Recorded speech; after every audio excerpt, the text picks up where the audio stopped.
Hey everyone, Kevin here, and welcome back to my channel. So last week, I talked about a recent study which showed how 71% of teachers now work multiple jobs just to make ends meet.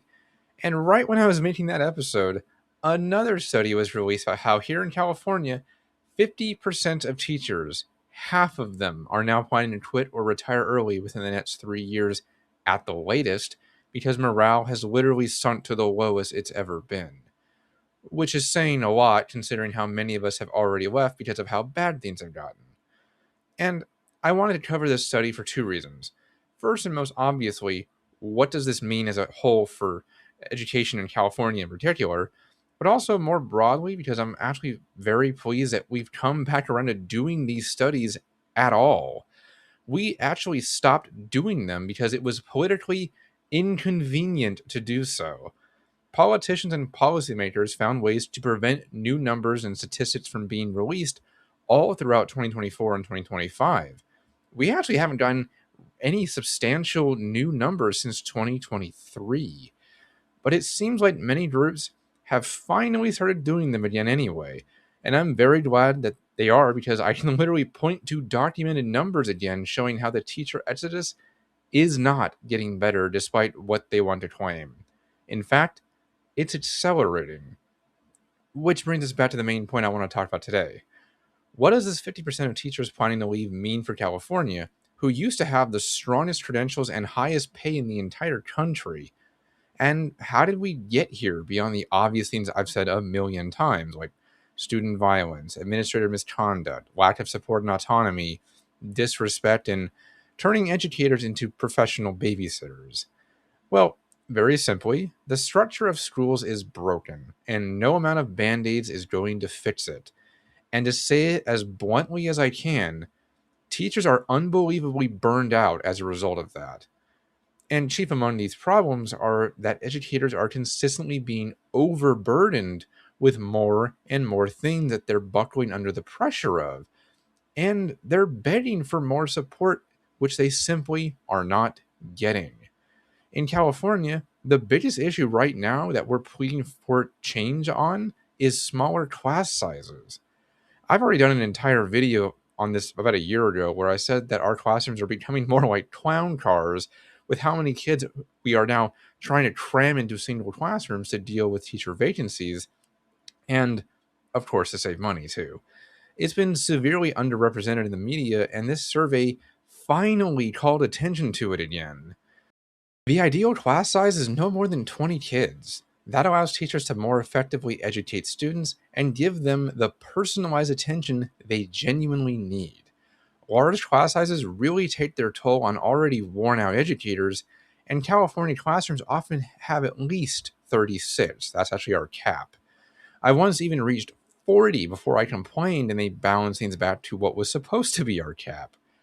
But when you have 36 kids in a room, teachers are still going to struggle with keeping up and giving everyone the attention and support they need.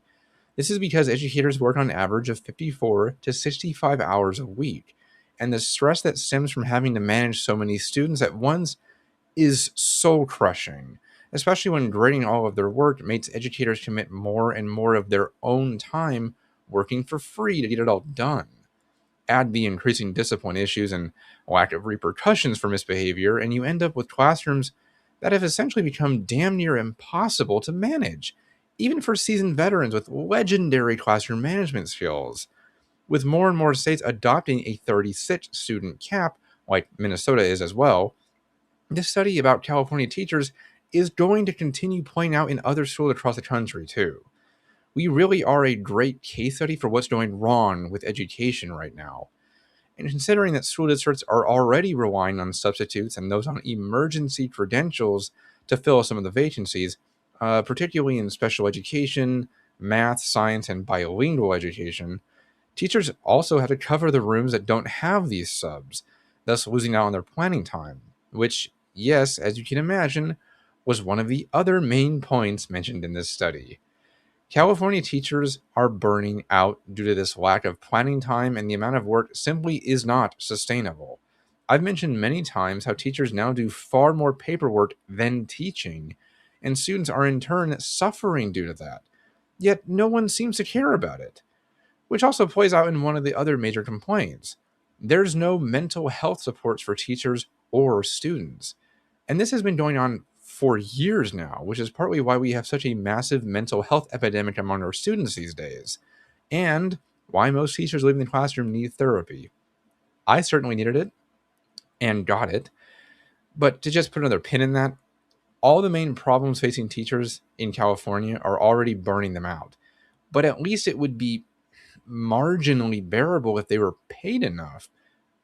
But they aren't. That's what last week's episode was all about.